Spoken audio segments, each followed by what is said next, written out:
Hello and welcome back to Solid. Thank you guys very much for joining me. My name is Jake, here to talk about your 2-1 Battlehawks. Your 2-1 XFL conference leading Battlehawks after they take down the San Antonio Brahmas with a score of 31-24. Man, that was pretty looking, wasn't it? That was pretty looking. A few things out of the way first. I always bring it up. If you're watching this, you want to listen to it, I got that option for you. If you're watching on YouTube, you want to listen, I got it on Spotify and Apple. If you're listening to it and you want to watch, I got it on YouTube. So make sure you guys go out and check that. I want to try to keep this show kind of short and concise because I'm on a little bit of a time crunch here. But your Battlehawks are 2-1 after they beat the other the other team that was in first place in the XFL after 2 weeks. They were the San Antonio Brahmas were 2-0 after, like I brought up with the pregame, committing an abhorrent amount of penalties in those first two games. They cleaned that up. Didn't see that one coming. The Brahmas only had one penalty for 15 yards and it was a DPI. Your Battlehawks, on the other hand, had 4 penalties for 40 yards, all on defense, which is not good, but that's probably the best place to start with this Battlehawks defense. Man, good job. Good game.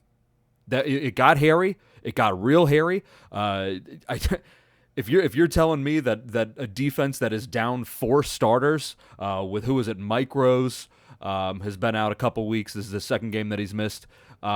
Freedom Akinmaladun. Sorry, I'm going to continue to mess that last name up. Freedom Akinmaladun was out today. Ben DeLuca went down today. And then also Austin Feoliu went down today. Two big guys on the defensive line went out. Rotational position, not a lot of rotation. And you somehow managed to win. That's crazy to me. That's great. Somehow, with all that, they only allow the Brahmas to have 2 big plays. That's it. Just 2. And that's how that team wins. Just 2 of them. One of them was the double pass, and the other one was a 11-yard, 10-yard run or something like that. Just 2 big plays, and that's it. Bang up job. No sacks or anything. I said this going into it that Chase Garbers is pretty smart about getting the ball out and not having it be intentional grounding. He did that a couple times this game on things that were, one of them was that Carson Wells sack, or I don't know if that would have been a sack or just a TFL. Near the end when Garbers does that little flicky thing, it's like, that's son of a bitch. That son of a bitch did it. He got it out. But man, pretty good. It got gross too, because when that happens, that's when you start seeing those huge drives. They had 2 just mammoth. The Brahmas had 2 mammoth drives. A 17-play, 8-minute and 59 second, a 17-play 9-minute drive in the second quarter. That's just gonna drain. That's just gonna drain that defense so much. But they just kept sticking to it, and and then later on in the game in the fourth quarter, there's a 12-play drive for 6.5 minutes. Gross. But they ended up they got a few 3-and-outs. That's actually the weird thing about this game. If aside from the that fumble, the Battlehawks fumble that sucked. If this, any real established, any drive with more than 2 plays, really, if it wasn't a 3-and-out, the team scored points. That's just how that's how this game went. The Battlehawks had, what's that? 9 drives, really just 8 drives because they count the kneel downs at the end. The victory formation as a drive. Touchdown, field goal, fumble, field goal, touchdown, punt, and the punt was on a 3-and-out. Brahmas, field goal, punt on a 3-and-out, touchdown, field goal, touchdown, punt on a 3-and-out, touchdown, turnover on downs. Can't complain about that, man. It was gross. 24 points is going to happen to a team that's missing 4 starters. 2 of them in the same position. That's going to happen. But it should have been. You would 24 seems like the floor for that kind of a thing. But they stayed strong. They made the Brahmas do those slow, just gutting drives. Did not do the explosive plays, and that's where the game was won. Because if we're looking at it Like I said, the Brahmas only had 2 explosive plays, 2 of the big plays, I should say. Battlehawks had 7. Brahmas had 2 for 26 yards, that 15-yard double pass, and then an 11-yard run. Battlehawks had 7 big plays for 132 yards. That's where man, what a game. It was very entertaining too. It was very entertaining. Kind of start to finish. Like non-football things, we had a lot of hot mic stuff. I'm a sucker for the hot mic. I'm a sucker for the hot mic, you guys. I'm a sucker for the hot mic. We started off with, for no reason, they cut to Anthony Beck, and he just said, "What the shit is happening?" or something like that. Like, okay, we didn't need to do that. We got a AJ McCarron. Tell BG you can't fucking do that to me. That's a problem. This Bruce Gradkowski. We kind of knew that with what had happened last year with the way that these plays are called. They're super, super long and drawn out. They're long play names. And then you see it on the flip side with the Brahmas, and they just have this spread offense where it's just name of a play, number, that's it. Maybe another something else. But they have these short, concise. They're able to get the plays in. And I guess if you have a quarterback like AJ McCarron who can actually process what those plays are called, and you can do the longer plays. But buddy, Bruce Gradkowski's got to clean it up, and that's one of those things that's kind of hurting with this offense with how fast they're starting and how fast they're kind of going in their drives, taking advantage of penalties, which they didn't have any of this game, or turnovers, which again they didn't have any of this game. But you want to just make sure that you're keeping that ball moving, and then if he's getting the play call in with 15 seconds left, you got AJ MFing people, and oof, not good. But other than that, on the field stuff, the running game. Bottom line for the running game. The bottom line for it is that there was a 71% success rate with the run. And that's the big thing. This is per that stat broadcast, these numbers. A 71% success rate with the run. So what the success rate, that's like if it's first down, you get a 3-yard run. That's not a successful run. If it's third and 6, you get a 2-yard run. That's not a successful run. If it's 4th and 2, you get a 1-yard run. That's not a successful run. They were constantly being ahead and being very successful with the running game, and that's great because this offensive line played really well too. Mike Panashuk. Ooh, he was punishing people, man. He was punishing people. It wasn't even just in the run game with him. Him and Jared Jones-Smith, I believe. Jared Jones-Smith, yeah. On a little swing pass, or was it a screen to not Jake Ferguson, that Averett, that tight end, number 80. There was that swing pass or screen, whatever the hell it was, but then you had the 2 big boys out in front paving the lane. I think he ended up getting, what did he end up getting on that? Like a 15-yard gain on that play or something like that? Ooh. Or maybe it was less than that. Whatever it was. It was a very good-looking play. That is how, that was gorgeous. That was gorgeous. Get them big boys up against them small boys. That was very, very good. I liked seeing that. The offensive line as a whole just had a pretty good game. No penalties or anything like that. It was good. AJ only got sacked twice. There was 3 tackles for a loss. That's good. That's a step up. We're trending up. I did not think they were going to have this good of a game. Watching the Brahmas, man, they can penetrate. They can get through that line. They were not really doing that. There were some plays that kind of got blown up, and it ended up one of them ended up being a touchdown. AJ McCarron using his legs. You see this guy. AJ McCarron, 4 carries for 21 yards. Get out of town. Get out of town, AJ, you old bitch. You old son, you old bag of bones. You old dusty piece of shit. Wow, look at you. Look at you scooting around. That pocket collapses on him. He just ducks down, sees 10 yards, and he extended the ball at like the 5-yard line. He's like, oh, I've seen people do this before. That's what I like during that. I was like, when is the last time AJ's ever done something like that? That was incredible. He had a really good game. There was that other play where the coverage broke down, or the protection broke down, and it ended up being a scramble, and he just darted a ball that ended up being not a good one. But he's moving around like that, man. And there was the other play. Was that on Hakeem Butler's touchdown? The blocking was exquisite. They just all went out to, like, the entire pass rush came from the right, and they just all formed a wall. AJ was back there, not a goddamn soul next to him. He could have played a game. He could have sat down, played solitaire, play against himself in a game of Risk he had all the time back there. It just darts it to Hakeem Butler. Oof. That's the passing game, but that's the blocking was great, but the running game. Get to the running game first, Jake, you dumbass. Jake Sailors. What the hell is this? What the hell is going on with these running backs? They said, yeah, Jake Sailors is playing with a chip on his shoulder because he didn't dress last week. 7 carries, 62 yards, and a touchdown. Long run at 25. You kidding me? Average 8.9 yards per carry. Mateo Durant, strong, not as strong, but had a good game. 8 carries, 30 yards. Longest one was 10. Goddamn. Wayne Gallman next week if there's a bet for an anytime touchdown, put it on Wayne Gallman. This guy, he's not playing this week. He didn't dress this week. He's going to be playing with a chip on his shoulder next week. He's going to get a touchdown. That's how this works. We know how this works. This is a pattern. This is what this is. This is us recognizing a pattern that if a guy sits one week, he's going to score the next week. That's how this works. Apparently, football's not hard. Football's not hard. Punish a guy and then give him the ball, and he goes the fuck off. Killer running game. That was beautiful. That was a beautiful thing.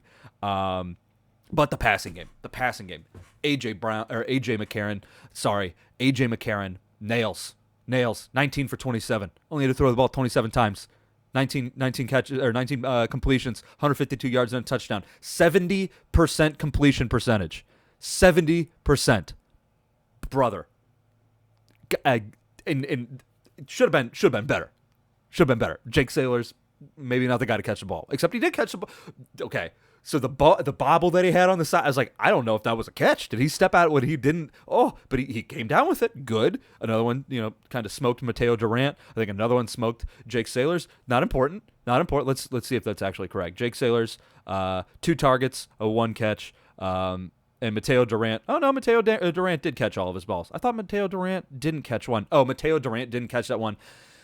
They don't count the extra points and stuff like that on these stats. But yeah, Mateo Durant did have that one doink him right in the face or in the chest and the hands, whatever it was on that first point after attempt. But the passing game, man, it was good. Hakeem Butler, welcome. Week 3, never a doubt.